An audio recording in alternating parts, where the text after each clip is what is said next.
Let's talk about the real world for a moment, shall we? Where you're not some wonderful lone wolf hero, but you're part of a team and you play your position, because that's what America is, Mr. Jeffries. It's one big team. Now, this might be difficult for you to grasp, but I am a patriot. And a patriot is one who makes the right moral choice. Sometimes it takes a strong man to make that choice. All right, welcome back, ladies and gentlemen, to the Sunday Wire. I'm your host, Patrick Henningsen. We're streaming out live on the Alternate Current Radio Network and also at 21stCenturyWire.com. And before the break, we were talking about, well, as we said, not quite the post-mortem of the 2020 elections, but we're in a very strange place at the moment. In the interim, potentially we have two parallel presidencies right now. One country, two presidents. And joining me on the line, of course, Basil Valentine from ACR is joining us now, but also a very special guest from the United States. He's a professor at New York University, NYU, and he's done extensive work on this very subject that we're discussing today. His name is Mark Crispin Miller, who's joining us on the live link right now. Hello, Mark. Hello, Patrick. Nice to be with you. Virtually. It's great to be with you too, Mark. And as we were talking before, there's so many different facets to this situation, and a lot of people are comparing this to Florida in 2000 as a kind of an example of holding up the result. When Florida was, I think, 37 days until it was. They finally had a resolution of sorts. Of course, not everybody was happy with that resolution, but now we have 6, possibly 7 states in play. Now, it's difficult to say where this is going to end, Mark, but just, first things first, Mark, when you were watching this unfold on the evening of November 3rd, did you have any familiar thoughts going through your head as this was happening in front of your eyes? Oh, absolutely. What's happening now is, on the one hand, more egregious in many ways than what we've seen before, but in a fundamental way, it's as they say, deja vu all over again. I mean, by now, the spectacle of an election that seems to be heading toward a very clear resolution, suddenly, late at night, turns dramatically. And there's an upset victory. This happened in 2000, right? Florida. There was a lot of very late-night drama. Gore had conceded, and then an aide told him that there were really no grounds to concede, and he took his concession back. And then, as you say, for 36 days he fought it. And all the media were urging him to fold. We'll get to that, I suppose, momentarily. 4 years later, the same thing happened. All the exit polls said that John Kerry had won. The smart money in Vegas said he was going to win. Bush had a lot of demerits. He only really seemed to have strong backing from the Christian right, etc. And then, unaccountably, he won in Ohio, where there were myriad anomalies and irregularities, and now we know that it was actually stolen. He folded overnight after having promised that help is on the way. That was the theme of his speech at the Democratic National Convention. And then it happened again 4 years ago. People don't seem to appreciate the fact that Trump didn't really expect to win, and I believe didn't even want to win. He went home early on election night. It was clearly going to be a blowout for Hillary Clinton, despite all her baggage and her really miserable performance as a candidate. She was headed to victory, and the polls were not wrong. And I think that the Trump team's own polls predicted she was going to win. And not many people know this. It comes from that guy, Anthony Scaramucci, who was Trump's sort of media person for about 10 minutes. he tells us that they didn't even have an acceptance speech written. You know, I think Trump wanted to go home, go to bed, get up early, and start his TV network because, you know, he's a flaming narcissist, and that was really all he was interested in. Lo and behold, he's president. So it happened again the other night. That Trump is headed toward victory, and then in the dead of night, there are a couple of big vote drops in Wisconsin and Michigan. In one of them, I think in Michigan, every single vote, it's over 130,000 votes, are all for Biden. Not one for Trump, not one for Joe Jorgensen, not one for Brock Pierce, right? That's what we call an anomaly. And what I want to say specifically about all this is, let me preface it by telling or reminding your listeners that I spent years really fighting to put the urgent subject of election fraud and the dire need to reform the U.S. voting system on the national radar screen. It seemed to me that this was such a serious problem that there had to be a national debate about it. I wrote a book called Fooled Again, which was an analysis of how the 2004 election was stolen. A couple of years later, I edited a book called Loser Take All, which is a collection of essays by various election integrity activists. I was blacked out by the corporate media. I was called a conspiracy theorist by the left press, interestingly. But there were a few of us who fought this fight, Bobby Kennedy Jr., Steve Freeman, and others, Bob Vitrakis. We tried and tried to get some traction for this all-important subject. The Democrats were completely uninterested. And as I say, we were called conspiracy theorists. It was the first time I was called that. I've been called that ever since. What's especially troubling to me now, Patrick, is the fact that there are many flagrant signs of theft, okay, in this election. Signs of theft, I'm saying. I'm not saying I know it was stolen. I'm saying that there are many red flags, and they're exactly the same kind of red flags that went up in 2000, that went up in 2004, that went up in 2016 around the Democratic nomination, which was demonstrably stolen from Bernie Sanders. And I believe there's, significant red flags from last summer in this Democratic convention battle. I think that Biden's capturing the nomination is extremely dubious. And here we have them again, and I think we have more of them than we had last time. And I could go through a long list. I don't even have an exhaustive list. The evidence keeps pouring in, evidence of all kinds, signs, that is to say, signs of all kinds. But this time, I notice that many of the people in the election integrity movement, my former allies, are poo-pooing any reference to those signs as conspiracy theory, which is exactly what the Republicans did in 2004. Now, there was out of Ohio, after the 2004 election, the Democrats on the House Judiciary Committee, led by John Conyers, did a report about Ohio. And it's a very detailed, solid piece of research that made quite clear that Ohio had evidently been stolen, that Bush Cheney's victory there, as Ohio goes, so goes the nation, was highly questionable and had to be investigated. The Republicans on the committee boycotted that study, even though they were invited. And then there was a big discussion of that report in the House, and it was clearly scripted because every Republican, they were all saying essentially the same things. This is all in the first chapter of my book, Fooled Again.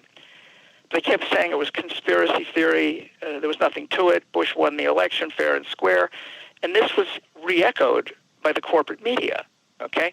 So the Republican Party and the corporate media, including the so-called liberal media, were ignoring the tons of evidence that was adduced by people like me, by the election integrity movement. We were all frustrated. We were all, tearing our hair out. We just couldn't understand why this was being ignored, so widely, and even by the Democrats, okay? They weren't even particularly interested.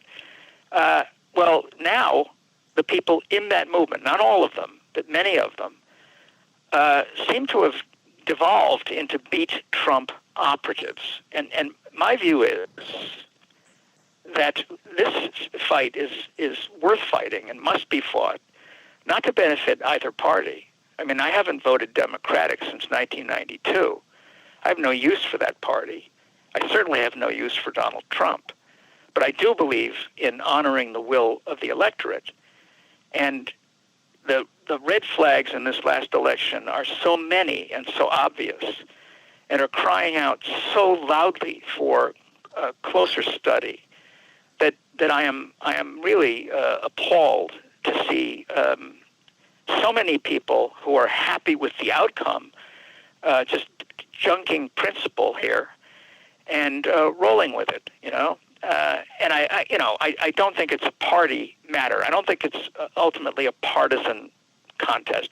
And I want to add that having thought all of this over very carefully all these years, I actually believe that it never was, at least in this millennium, really a party matter, I think that these decisions are taken at a higher level. I mean, nothing else can explain the bizarre acquiescence of the Democrats, their weird silence on their own defeats, even when they know that those defeats were illegitimate.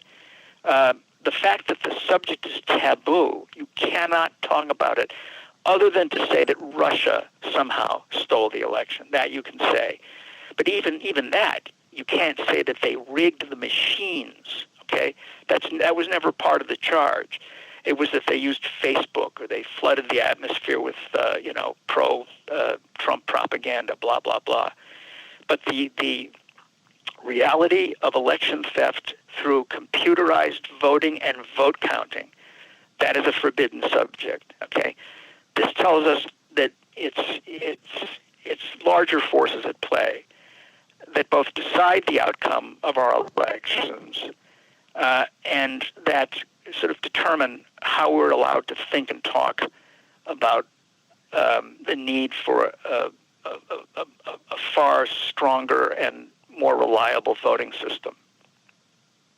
Yes, and things in 2020 are arguably different. I want to get your comment on this as well, Mark, on the political side. In 2020, it's a very different political landscape than in 2000, let's say. There's been a kind of a transformation, if you will, whereby the Republican Party, at least based on the results of this last election, seem to be garnering much more support from the working class.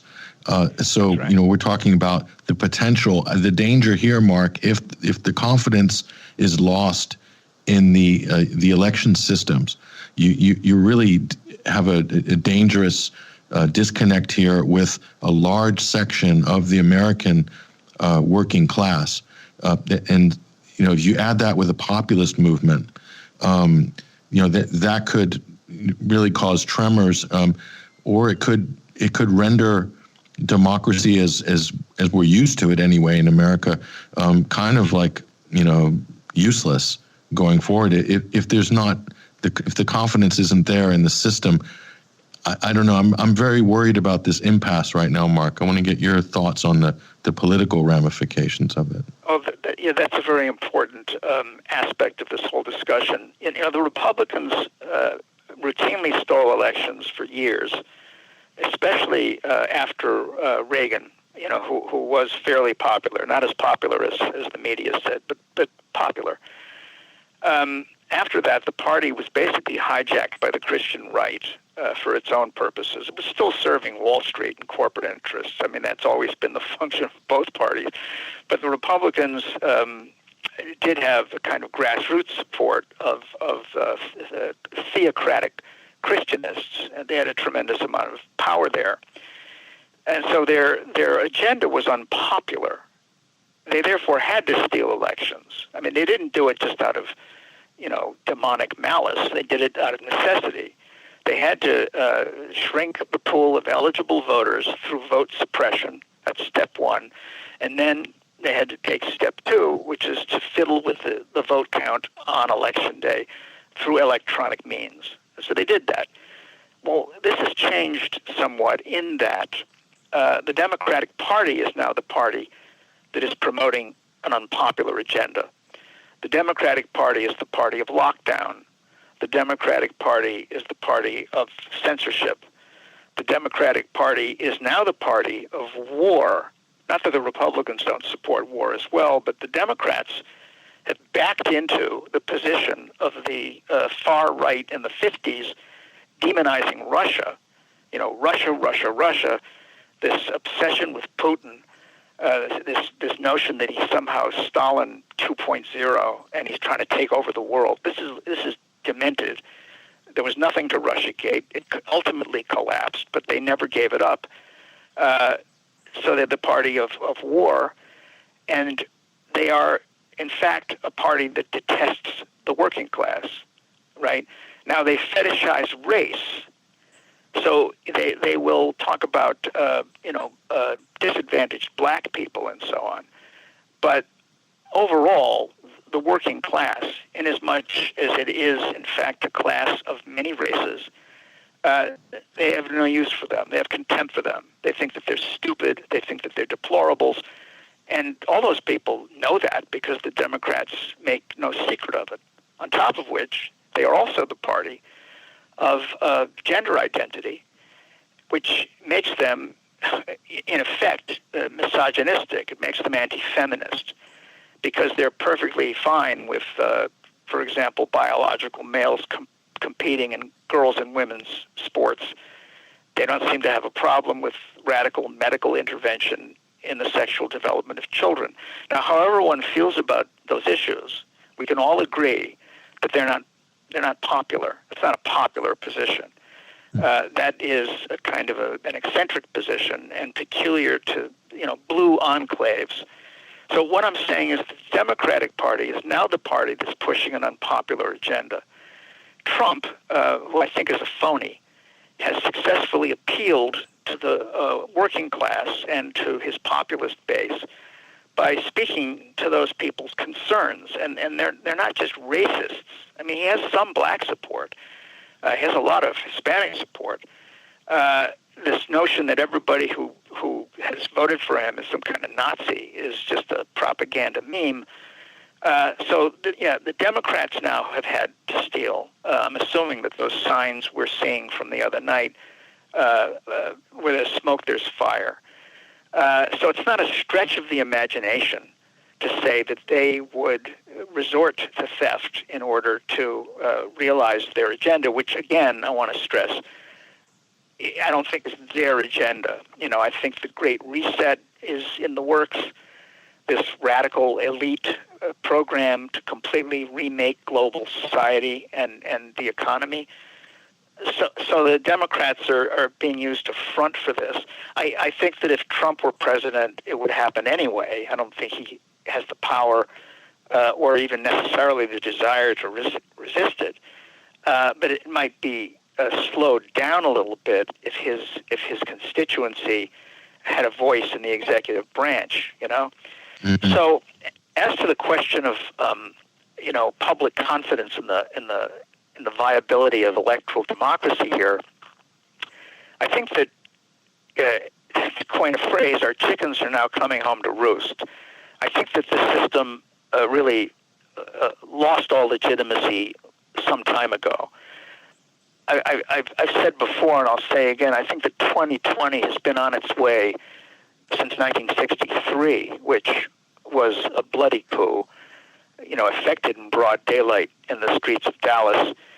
And this was pulled off in order to ensure that a very popular president who would be running on a kind of peace agenda had successfully pushed for the passage of the partial nuclear test ban treaty and wanted to come to terms with the Soviet Union and quietly was planning to pull out of Vietnam The Joint Chiefs didn't want that. The military-industrial complex didn't want that. Wall Street didn't want Kennedy's kind of economic program.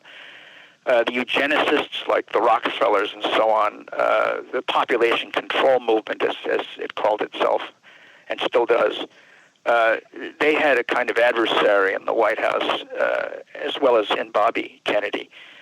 So that wasn't going to be allowed to take place. And it's interesting to note, let me add, that the first election in which votes were counted by computer, not all votes, but many votes were counted by computer, was in 1964. I think that that innovation and the 25th Amendment, which was passed after the assassination, to enable the vice president to take the president's position should the president be deemed unfit. These were ways to make sure that the democratic system would never miscarry again. Would never again, bring in a president who would stand in the way of the war machine.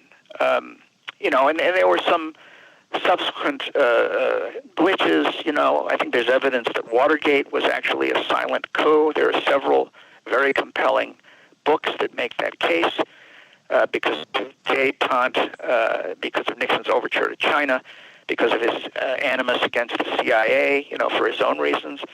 But thereafter, I think that all our presidents have basically been safe bets, so that we have really, over the decades, witnessed the, complete capture of the election system.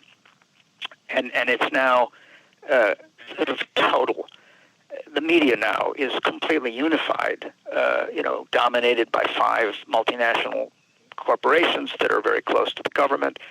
The social media giants are also very close to the highest powers. So, what you describe as a kind of disconnect, is a necessity in a way, because you've got the majority of people on the one hand who are, rightly concerned about their survival and want to live decent human lives. They want to have families. They want to have jobs. They want to have intact communities.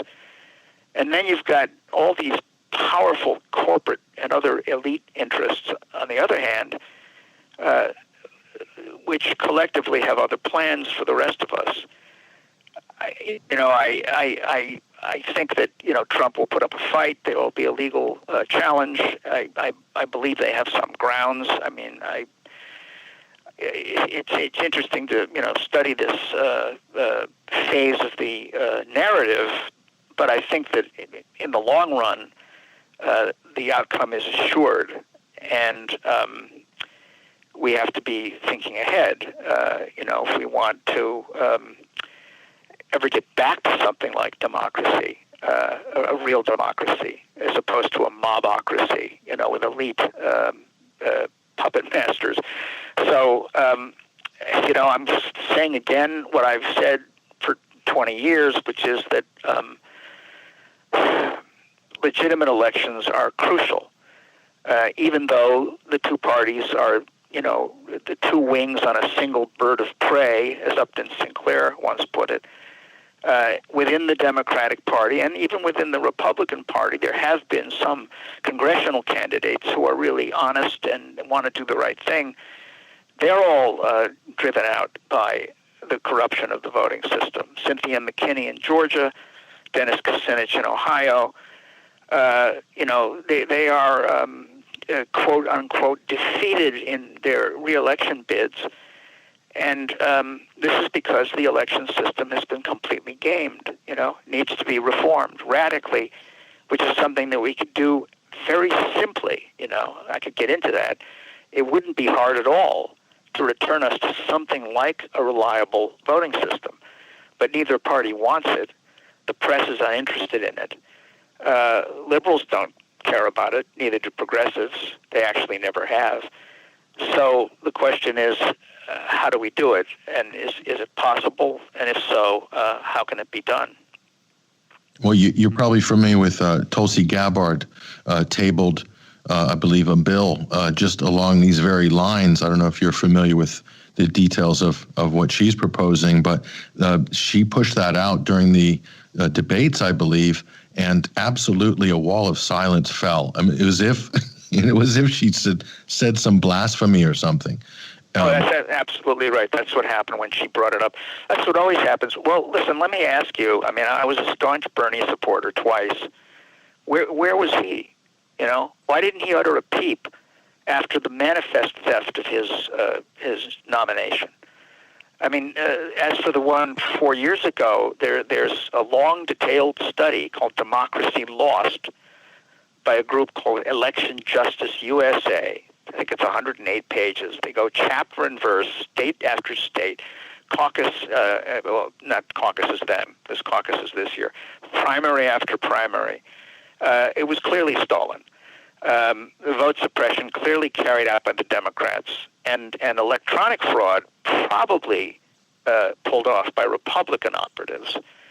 If we're going to talk about this as a partisan drama, it would be because they didn't want, Trump to be running against Bernie. But my question is, why has Bernie been silent? And why did he then? What's that? Oh no, go ahead. Finish, Mark. Finish your sentence? Yeah, he's been completely silent, which is a betrayal of his supporters. I mean, the significant thing isn't that he was robbed. The significant thing is that all the people who voted for him were robbed. Many. He had more young supporters than any other candidate. This is the first time they got politically engaged. He screwed them. He just kept his mouth shut. I have nothing but contempt for that. Now, who has spoken up? What presidential candidate has spoken up about election theft? It was Jill Stein, right? Jill Stein, who's not a Democrat, but a Green, and against the wishes even of many people in her own party, made a big issue out of the swing state votes in 2016, and bravely and successfully mounted a fundraising drive to pay the obscene amounts of money it costs to get recounts going in those three states. And she unearthed a lot of really significant evidence that nobody has talked about. It's been reported by no media outlet anywhere. She has taken immense amounts of abuse. I think her life has been threatened. She was accused of being a Russian troll and all this stuff, just for trying to get at some truth about what happened in that election. Not for her own sake. She didn't have a prayer of being, a contender politically, but because she believes in that crucial principle of fair elections. That the outcomes of our elections should reflect the will of the electorate. That's fundamental. It's inarguable. And yet so few people seem to believe in it. Barbara Lee, God bless her, Representative Barbara Lee, tweeted out a photo of a theater marquee in, I think it's in Santa Monica, saying that every vote must be counted. She tweeted a photo of that with a meme of a thumbs up. That's a real patriot. Okay, that's a real American in the best sense. Somebody who believes in that, believes in a democratic republic.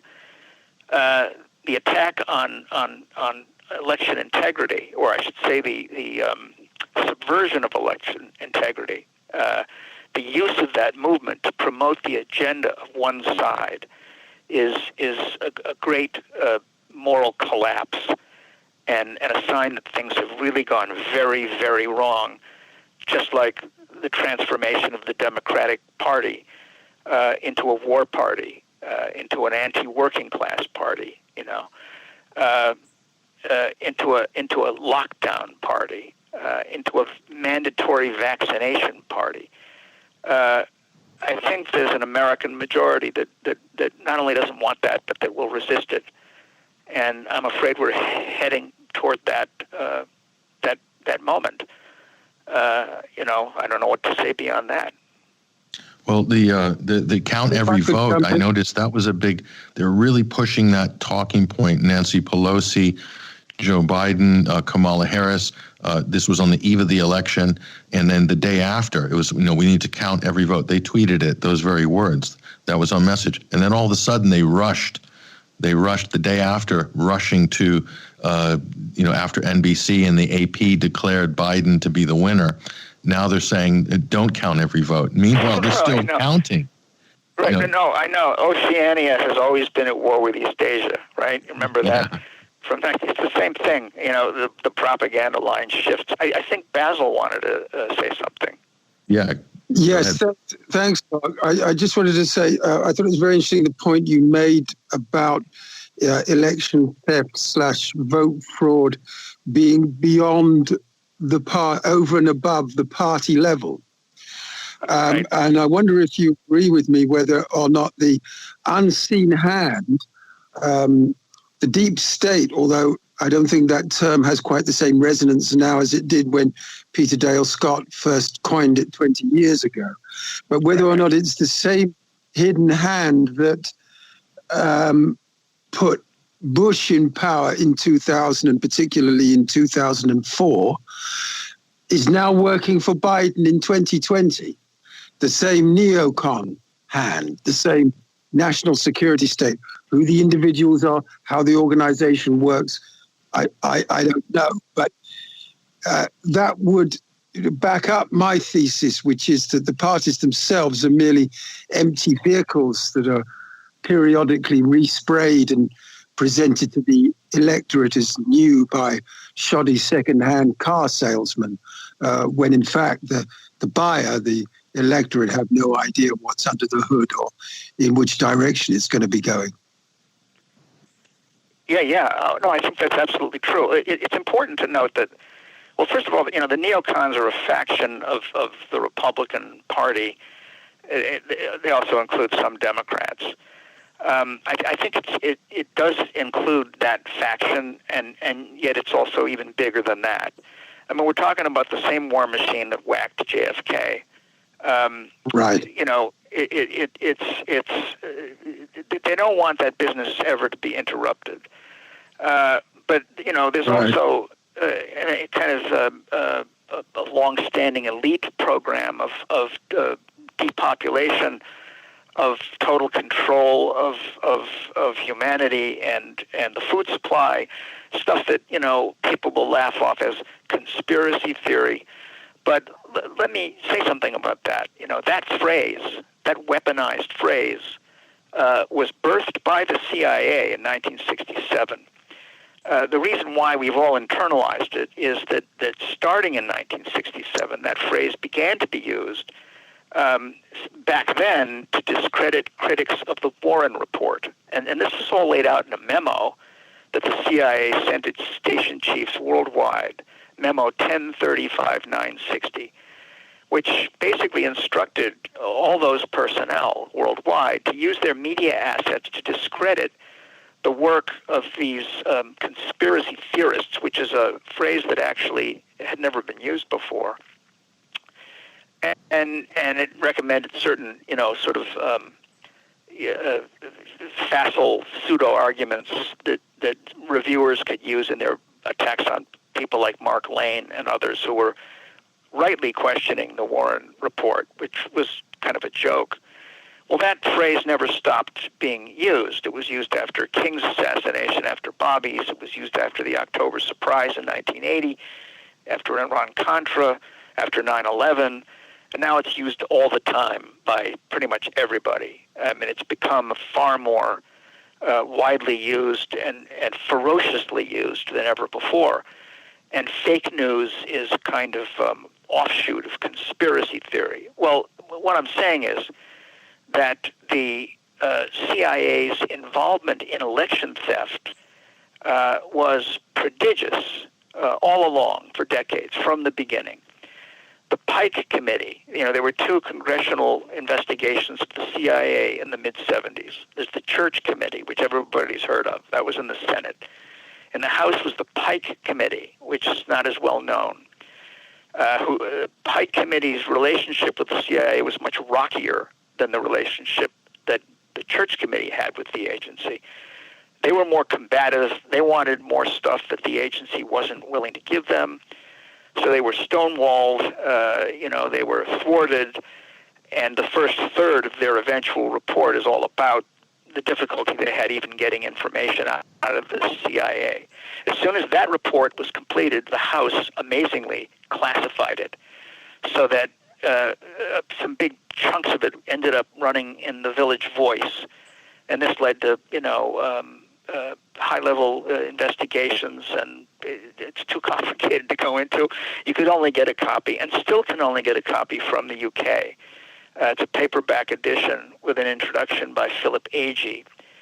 I bring it up because this little study makes clear that the CIA's involvement in what they call election work by the mid-'70s accounted for roughly a third of what the CIA was doing worldwide. Another third was propaganda. Okay, we know they do a tremendous amount of that. But election work, that means stealing elections all over the world. That's one of the first things they did. It wasn't an outright theft exactly, but in Italy in 1948, 1 year after the CIA was formed, they swung into action to make sure that the communists were defeated in the Italian elections. And they used every propaganda means at their disposal. They used some bully boy tactics at the street level, but they got their wish. They got what they wanted. And then from then on, they've been interfering in elections, serially everywhere. And so I have a feeling that the reason why the subject is taboo, the reason why you're pilloried and ridiculed even for bringing it up, is that it's one of those things that might, you follow those breadcrumbs, they might lead back to the intelligence services. So, I do think that, and the CIA, let me add, is to some extent a rogue organization, but it's basically a middleman. It's an instrument of much larger interests. Philip Agee called it the secret police of American capitalism. When you see the entire establishment turning on a candidate and supporting his opponent, all the media, even Fox News now has turned against Trump. The entire Democratic Party, many in the Republican Party, it's clear that this is not just a party matter. The party conflict is just a sideshow that helps to keep us distracted from, the war on us that's being waged from a level far higher than where the parties operate. It's a war that keeps, and it's essential to keep us not only distracted but divided. So we're all at each other's throats, and it's red versus blue, it's black versus white, etc. It's the oldest imperial game in the book, and they're playing it very skillfully. So what can one say? Well, those divisions as well seem to be sort of deeper and nastier in 2020 than ever before. As you say, the two parties are two wings of the same bird of prey. But as we mentioned in the first hour, Democrats and MSNBC anchors now are talking about eradicating the Trumpian Republican Party and its supporters. There's a vitriol in American political discourse that wasn't there 50 years ago? Or am I remembering the 70s and 80s as halcyon days that never were? Well, they weren't halcyon days, but there was nothing like this. I mean, this is really, right. This feels totalitarian.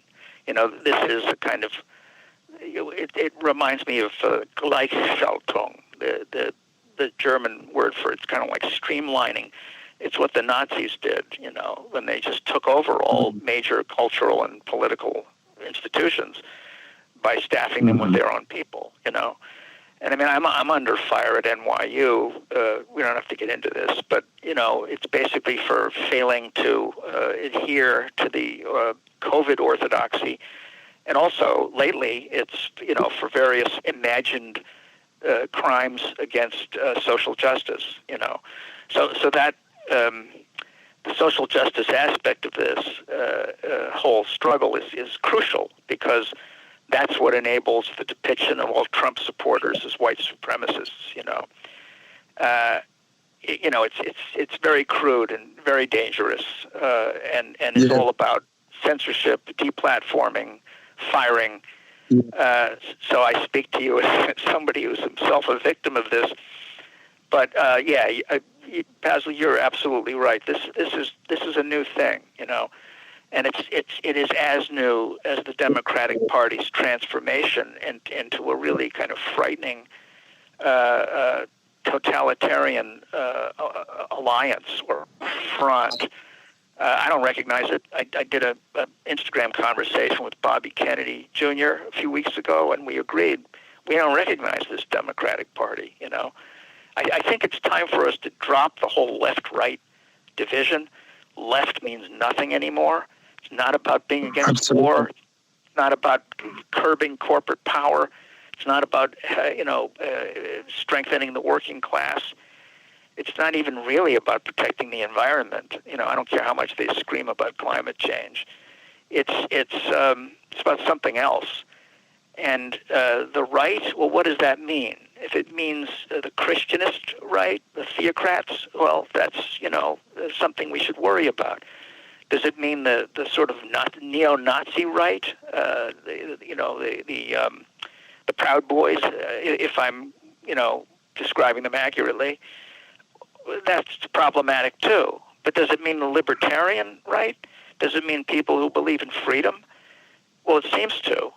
When the Democrats pillory people who talk about freedom and lump them in together with Nazis who don't believe in freedom, I agree. We're talking about. Go on, finish. I'm just saying that the nomenclature has all become completely ridiculous. It's all utterly meaningless.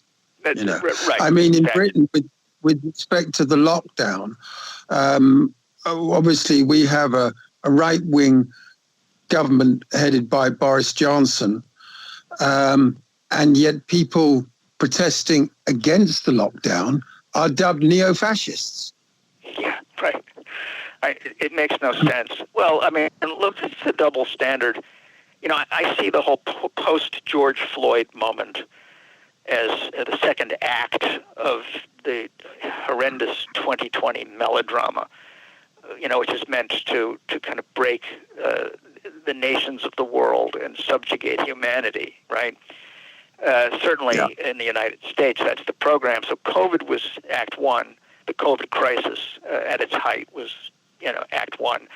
And that dealt a body blow to the independent American economy, the mom and pop stores and so on, independent businesses. Then the George Floyd protests affected the second step of that, And interestingly, we talked a moment ago briefly about the kind of flexibility of the propaganda mind, that you shift from wanting to count every vote to not wanting to count every vote. Well, all of a sudden, after, months of being told that any congregation was extremely dangerous and would kill grandma, you got all these BLM assemblies, and somehow they're not dangerous, They got a pass. It's like those people don't catch COVID and they don't transmit it. And they weren't all wearing masks, not that those work, right? So that was, a clear sign that the social justice propaganda is a key part of this whole thing, because while those protests were perfectly okay, protests against the lockdowns were all dismissed as Nazi gatherings, right? And then, there were a few very high-profile shows of force by white supremacists. There was one in Lansing, Michigan, around the time of a larger protest against Governor Whitmer's really draconian lockdown policy. There was this apparent storming of the State House in Lansing by these armed white supremacists that I think was just a bunch of bull. I mean, I think it was staged. I don't believe it.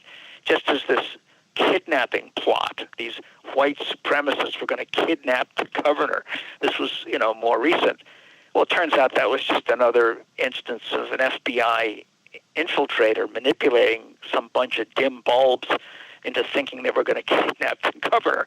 But it got enormous amounts of publicity. Okay, when Bobby Kennedy spoke in Berlin, gave that amazing speech, about a month or so ago, over 1 million people.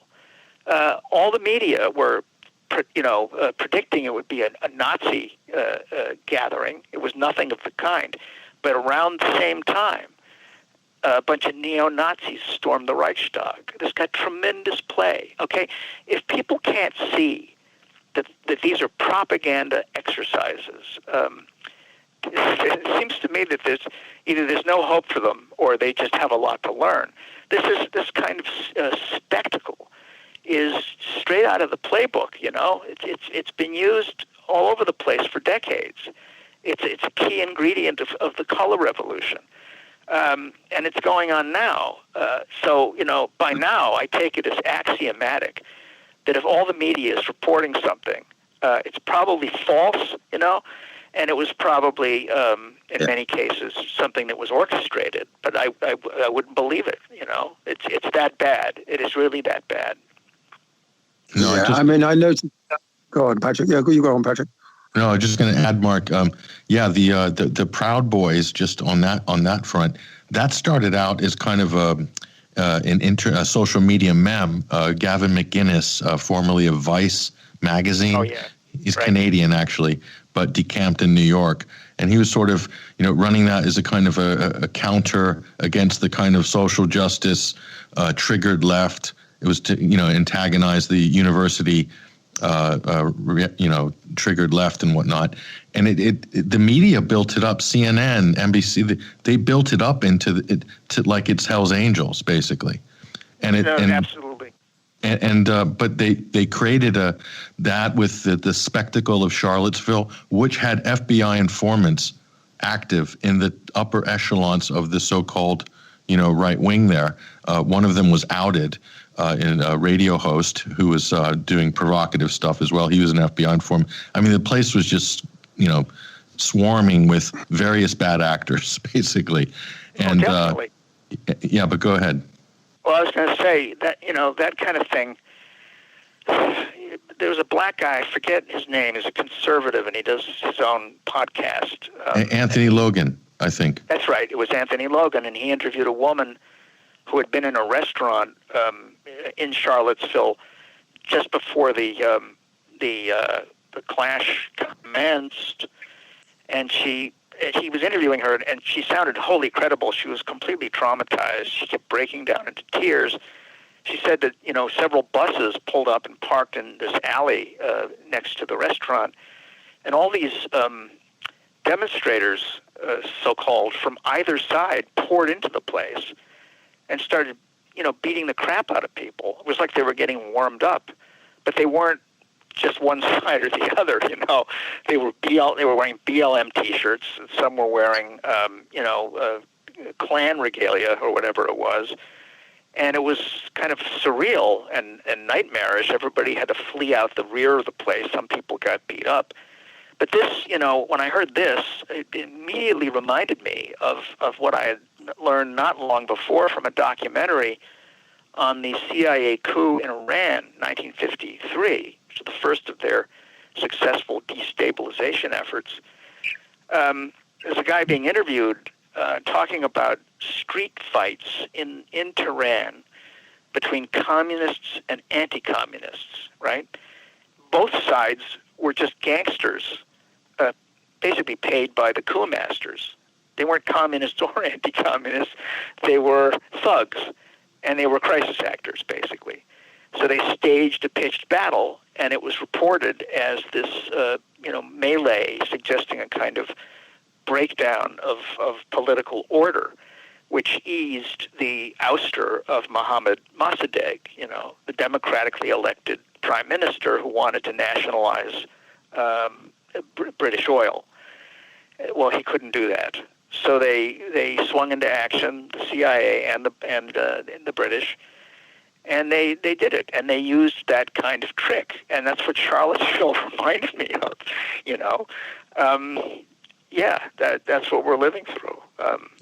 Yeah, the last note on Charlottesville, and the reason I mentioned Charlottesville because that Joe Biden launched his campaign, his presidential campaign, on the back of Charlottesville. That was his big sort of coming out, speech, and he said, "I'm fighting for the soul of the nation." When I saw the tiki torches, the Walmart $7 tiki torches at Charlottesville, it moved me to run for president and so forth.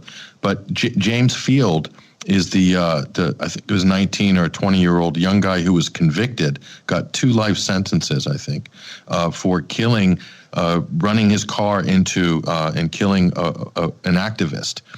We find out after the trial that he had diagnosed multiple personality schizophrenia from the age of 8. Was it abuse, all sorts of things, and parents were, in and out of whatever. And, you look at the MO, the background of this kid, and then he was dropped into this, neo-Nazi group with it, posed in a few photos on social media. And really the whole story was built around, but nobody asked this question while he was he's really messed up, mentally. And normally that would come out in the trial, but it almost wasn't mentioned in the press until months and months later during the sentencing. I never heard that.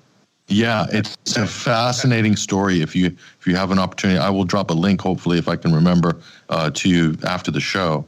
But I find the whole thing just really fascinating. The deeper I go into that event, the more interesting it gets. Well, that's right. And I want to say as well that we would be in much better shape as a society and as a nation if people understood how propaganda works. I used to say this about media studies. I used to say that, media studies should be taught a mandatory part of every high school and college curriculum so people know how the media works, how ownership works, how advertiser dollars affect content. And I still believe that. But that's related to, that's a part of a larger necessity, which is the need to grasp how propaganda operates. That's really important. And in line with that, and this is based on what you just said, in line with that is the need for us to study the darker side of our own history, okay? And by that, I don't just mean slavery, which we do now study and which we should study. I'm talking about post-war history. I'm talking about, the intelligence colossus. I'm talking about all the stuff that's dismissed as conspiracy theory. MK Ultra is a program that's highly relevant to what you just noted about James Field. The use, if not the creation, of damaged persons who can then be shuffled around and used as pawns in these theatrical exercises. It turns out, this is a subject we could talk about for a whole separate hour, but the point is, I find that the ignorance of the CIA's past and the FBI's and so on is it's rampant. It's everywhere. Nobody knows anything about any of this stuff. There was this brief golden moment in the 70s when it all began to come to light, just a piece of it, but it was really coming to light because of those congressional inquiries, because of Watergate, because the Vietnam War had gone so badly awry. The American people were kind of ready for some truth, That's when we had these amazing movies come out of Hollywood, like Godfather 2 and Chinatown. These are big budget productions, and they actually shed an honest light on the nature of American power, the CIA swung into action and made sure that moment ended soon. And the guy who took over the agency to steer it through that crisis was George Bush Sr., It was his 1 year as CIA director that basically handed him that assignment. He dealt with the Church Committee and so on. He made sure they said very little about CIA involvement in the media. He made sure they said nothing about CIA involvement in academia, which was extensive and still is, but nobody knows about any of it. So there's been a kind of long winter of mass ignorance of that crucial history, and it's not bliss, right? If ignorance is bliss, why are so many people taking drugs, Yeah, if I could just jump in one last time. Here in the UK, of course, our BBC has degenerated into a propaganda organization. And I think it's fair to say that in the United States, even 25 or 30 years ago, you had greater plurality of media opinion and, a more interested media in the subjects that have now become unmentionable, but also the total failure of academia. But with the exception of your good self, where are American universities with respect to JFK, 9/11, the Church Committee, any of it, MK Ultra, any of them? They're nowhere to be seen, Well, I'm afraid that may be I can't argue with funding questions. Do you know what I mean? You talk about that, we cut off your funding, blah, blah, blah. But what happened to tenure, no kidding. I mean, I have tenure. I've been teaching at NYU since 1997. And a lot of my colleagues want me fired, for heresy, I suppose. And it has to do really with what we're talking about. It's not just what I said about masks, or the reading that I assigned about masks, which is what moved some student to flip out on me, took to Twitter and demanded I be fired, for not even assigning, and recommending that the class read scientific studies on the effectiveness of masks. Studies pro and con, both.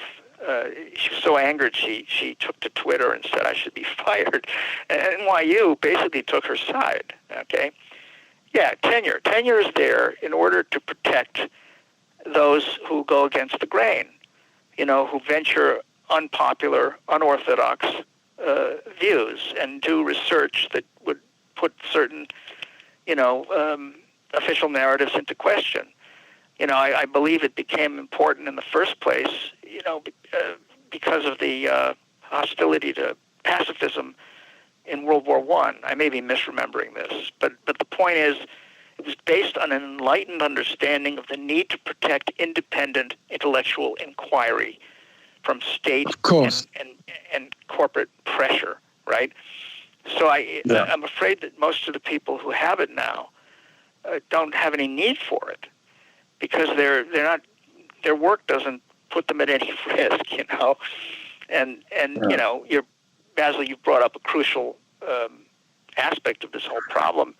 How this happened, how funding streams came to determine the kind of work people do, the subjects that cannot be discussed by academics because no one will fund them. There's no work on Fukushima, for example, a subject that never comes up in the media, while that site continues to irradiate the Pacific Ocean with catastrophic consequences for marine life and human life as far to the east as the west coast of the United States and Canada.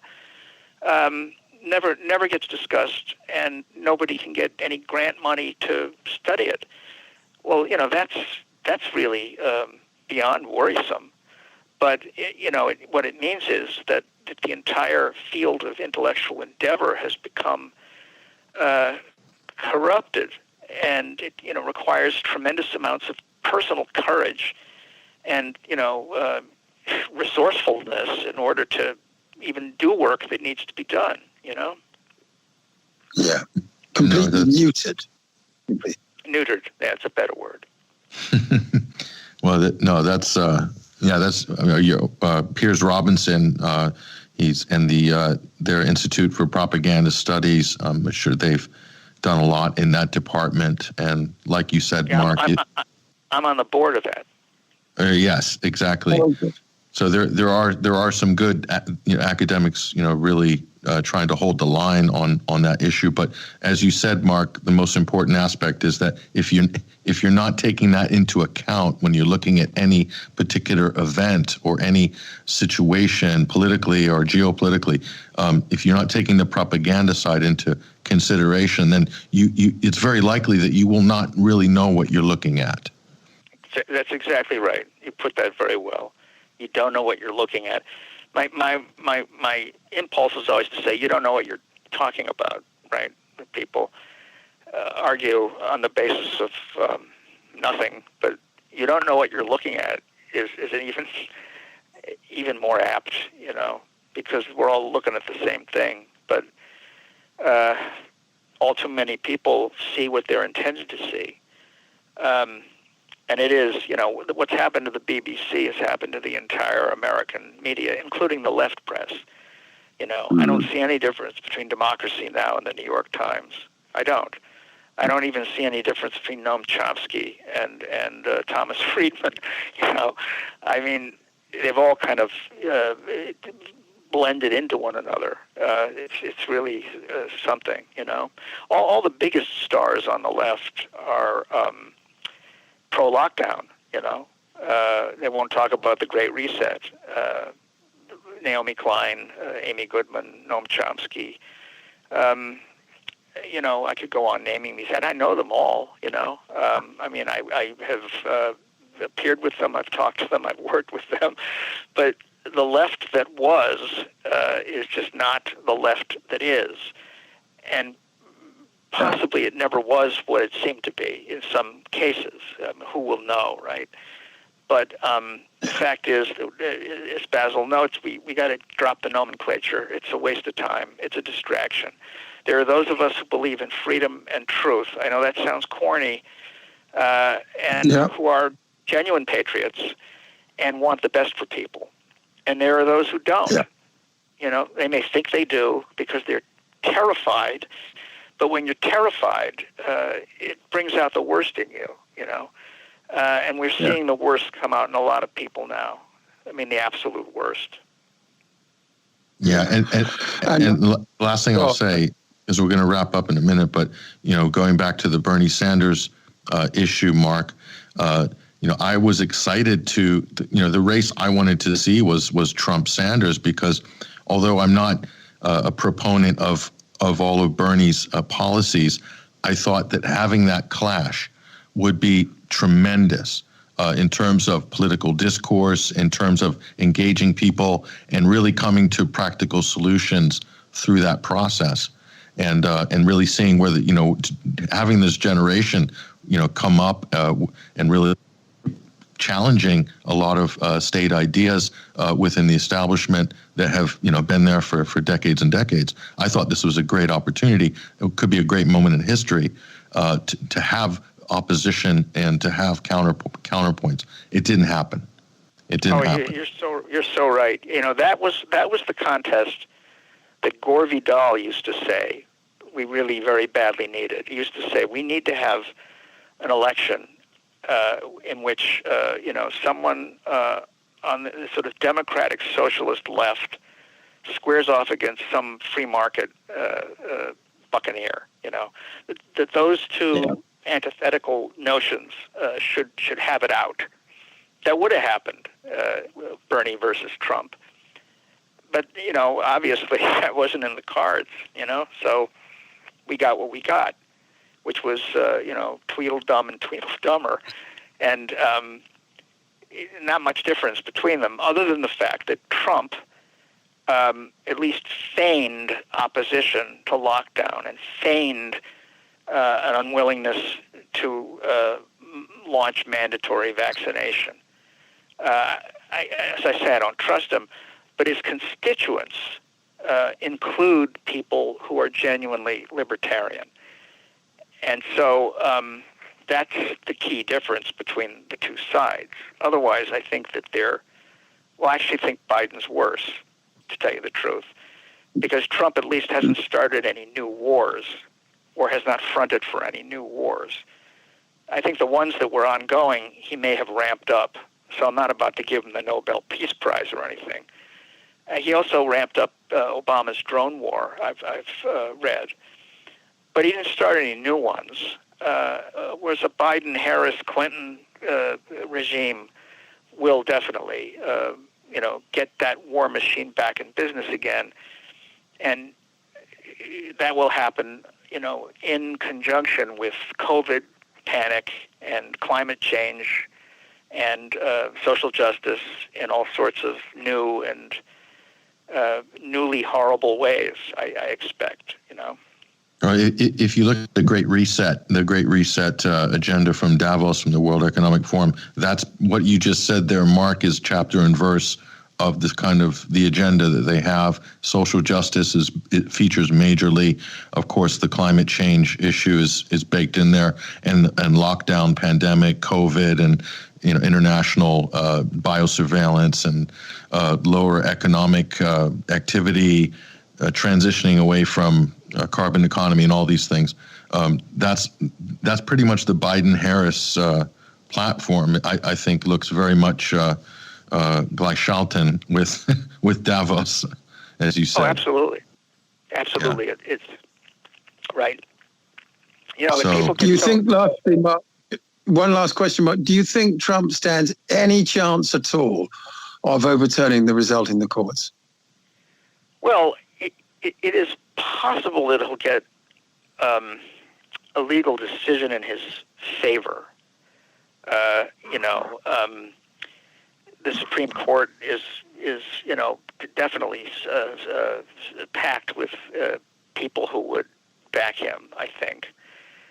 I'm being very tentative here because who knows? But I don't think that will ultimately make any difference. I think that we've already been warned repeatedly or alerted to the likelihood, if not the inevitability, of some kind of military intervention and mass, color revolution type street chaos around the White House. I can easily picture that. I don't think it's even speculation. I think it's fact. So what will ultimately happen will be the imposition of something pretty draconian, and that will serve to realize that agenda, which is a global agenda. It's not national. So people have got to stop, focusing on the street theater and the partisan sideshow to some extent, and keep an eye cocked up at that higher level, and just try to be a little more detached and less emotional. Yeah. Well said. That's all we have time for in this segment, Mark, and I really appreciate you spending time with us this weekend and on the show. And it was a great discussion. And we'll give your book a shout out again. Fooled Again, Mark Crispin Miller. And also we put a link to your website, Mark, up on the show page right now, so people can go there. And give a shout out as well, Mark, of any lists or anything that people can see your work or subscribe to. Well, if they join my listserv, which they can do at the website, they'll get the emails I send out. I try to send out daily, sometimes including my own little writings, but mostly just pieces from the global and local and independent press that offer information that we don't often hear. I would also ask that they sign my petition, because it's a petition in defense of academic freedom and free speech, not just for me. It's prompted by my plight at NYU, but it's really a protest against censorship of all kinds, going back decades. Calling people conspiracy theorists or anti-vaxxers or anti-Semites or whatever slur may be used to shut down discussion, accusing them of hate speech, etc. We've got to be able to talk freely and cordially about important issues. That's becoming increasingly dangerous and difficult as social media locks down and so on. So, they can get my stuff through my website and sign the petition. And otherwise, I don't know what to recommend, because I don't write for any outlet on a regular basis. No, definitely. I recommend your email blast. It's full of great stories, and you're catching things and highlighting things that are sometimes slipping between the cracks. So I highly recommend it to anybody. If they want to go do that, go click on Mark Crispin Miller's name on the show page at 21st Century Wire, and that'll take you through there as well. But thank you very much, Mark, and hopefully thank you, Mark. Thanks, Yep. Mark. It's great to have you on. It was great to talk to both of you. I really enjoyed it. Thank you very much. Well, Sure. there he goes, ladies and gentlemen, Mark Crispin Miller, and we highly recommend you go check out his blog, and hopefully we'll have him on for another session in the future. We're going to take a brief break and then wrap things up on the other side here with Basil Valentine during our post-election post-mortem of sorts here at the Sunday Wire. I'm your host, Patrick Henningsen. Stick around. We'll be right back.